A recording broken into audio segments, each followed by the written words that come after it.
Thank you, Mr. Secretary. First of all, I want to associate myself fully with the remarks of Chair Serrano and Mr. Cartwright as to the Department's slashing of the National Oceanic and Atmospheric Administration's budget, proposed slashing $250 million, 14%. This is the second year, at least as I have been on this committee, subcommittee, where you have done that.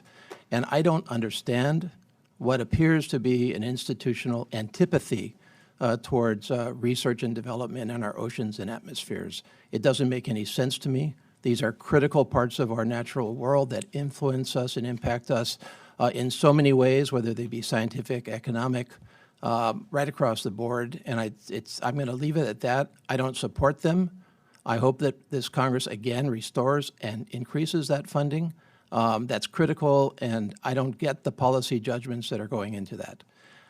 Let me move to another subject, and that is. Is there a question, sir? About no, that? it's just a statement. Okay. I'd like to discuss our country's U.S. Travel and tourism industry with you, which is critical, of course, to our country. This is an industry that is a multi-trillion-dollar industry for our country. Estimates at somewhere in the range of 3% plus of GDP, millions of jobs. Critical export industry, 10% of all exports, I think 30, 40%, as I recall, of service exports, and an industry that is obviously on the ropes because of the coronavirus crisis. The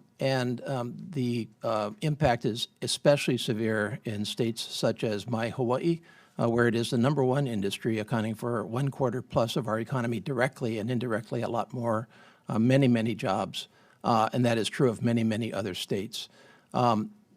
You are the chair of the Tourism Policy Council, which is our premier federal organization that is intended to coordinate U.S. travel and tourism policy across 9 departments, as well as the leaders of the travel and tourism industry.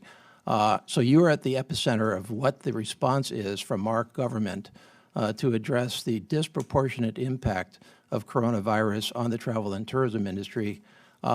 And I've got 2 questions for you. First of all, what can you tell us that you're doing about the travel and tourism industry in this dire time for the industry, #1? And #2, I did note that the Department of Commerce's budget request proposed a substantial reduction of the International Trade Administration, which is where the National Travel and Tourism Office is housed.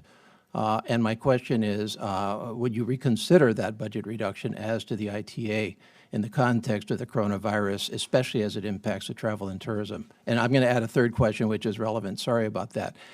What specific appropriations do you believe you need to address this crisis from the perspective of the travel and tourism industry? What is not in your budget that, now that we know where we are and where we appear to be going on travel and tourism in this country, do you need to help this major industry? Well, you are certainly correct that we are very involved with the travel and tourism industry and are very active with helping to promote it. We meet quite regularly with the Advisory Council, which has among its members most of the major and many of the minor people in that industry.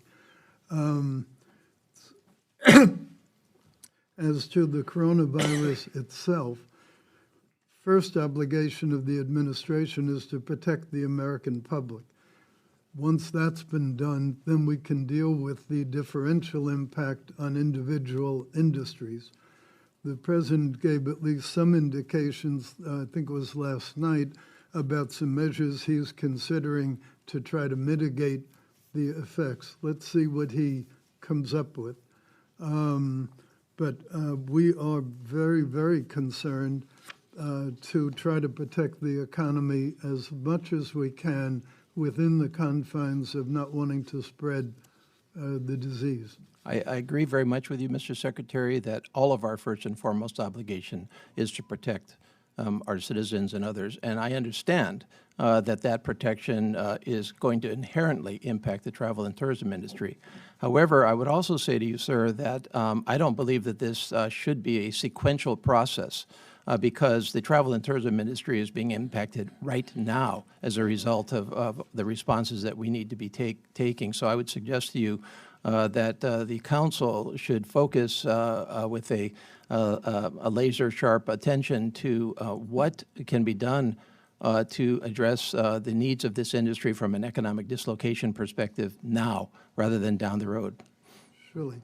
Well, the best thing for travel and tourism, in fact, the best thing for the whole country, will be as quickly as possible finding a vaccine, as quickly as possible testing everybody, and as quickly as possible getting rid of this problem. I think the actions the president took already have helped prevent this from becoming an Italy-type situation where, for all practical purposes, the whole country has been quarantined.